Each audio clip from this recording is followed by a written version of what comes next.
Voici donc la liste des pays occidentaux qui ont bâti leur richesse sur l'esclavage des Noirs.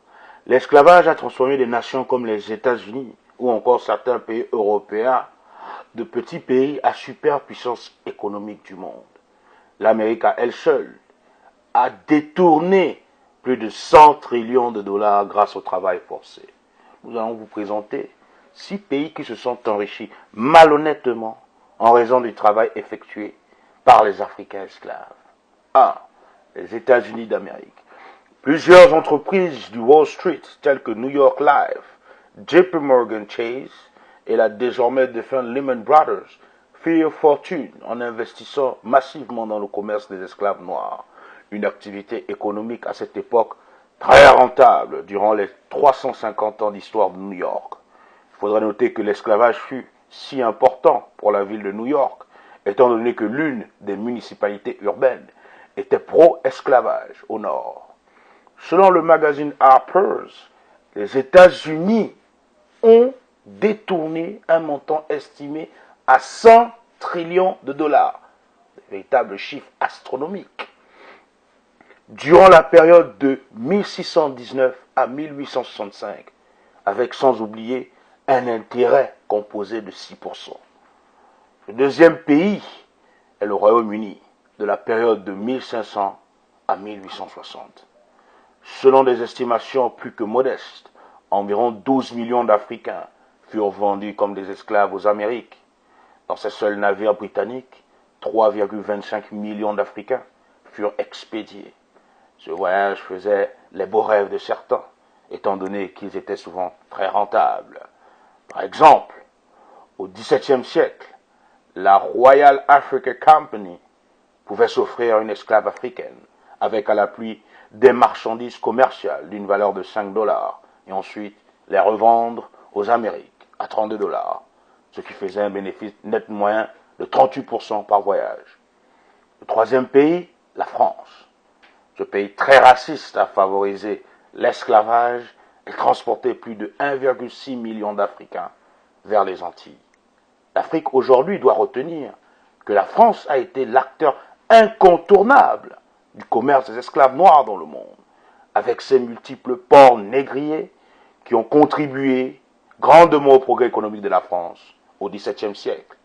Plusieurs de ces villes de la côte ouest, comme par exemple Lorient, Nantes, La Rochelle et Bordeaux, construisirent leur richesse sur la base des principaux bénéfices du commerce triangulaire des Noirs. À la période de 1738 à 1745, de Nantes, le leader des ports négriers en France avait embarqué plus de 55 000 esclaves, dont 180 navires en direction du Nouveau Monde. Près de 800 navires, durant la période de 1713 à 1775, partirent de Nantes.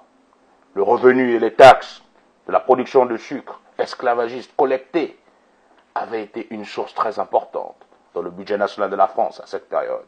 Chaque année, des centaines de bateaux, 600 environ, visitèrent les ports d'Haïti afin de transporter le café, sucre, indigo, coton, cacao et également des consommateurs européens.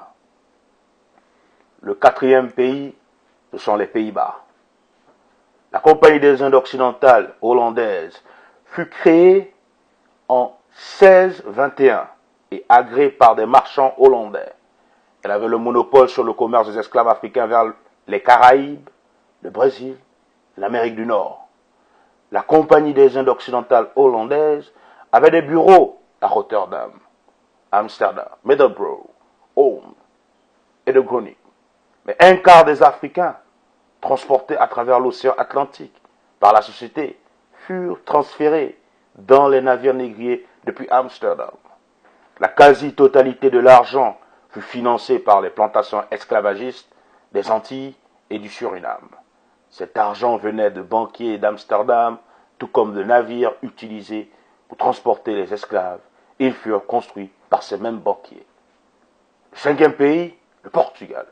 Le Portugal fut le premier de tous les pays d'Europe à s'impliquer farouchement à la traite négrière transatlantique, Les colons portugais exportèrent 4,5 millions d'Africains comme esclaves vers les Amériques, ce qui en fait d'eux les plus grands trafiquants d'êtres humains en Europe. Le travail forcé des esclaves était la force motrice de la croissance de l'économie sucrière dans l'ex-colonie portugaise, notamment le Brésil. Et le sucre était le principal produit d'exportation durant la période de 1600 à 1650. Plusieurs gisements de diamants, d'or furent découverts au Brésil en 1690, ce qui suscita une augmentation massive de l'importation d'esclaves d'Afrique afin d'alimenter ce nouveau marché très rentable. Le sixième pays, l'Espagne. À partir de l'année 1492, l'Espagne était le premier pays de la vieille Europe à coloniser le Nouveau Monde. C'est dans cette nouvelle terre qu'ils établirent un véritable monopole économique, notamment dans les territoires de la Floride et d'autres parties de l'Amérique du Nord, de Trinidad, du Mexique, de certaines îles des Caraïbes et de Cuba.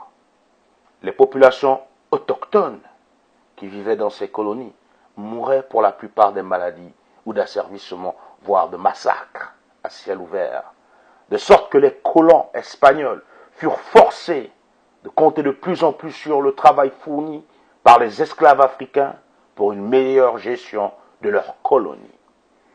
Ces 6 pays cités ont construit leur économie sur la base du commerce des esclaves des Africains.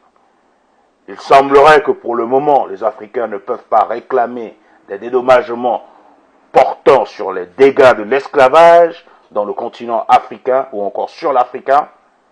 Pourtant, les Juifs fabriqués ou les Khazars ont le droit de réclamer leur part de dédommagement portant sur le désastre communément appelé l'Holocauste.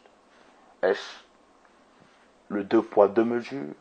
Un jour, tout ceci prendra fin et les peuples d'Afrique reprendront le leadership de ce monde.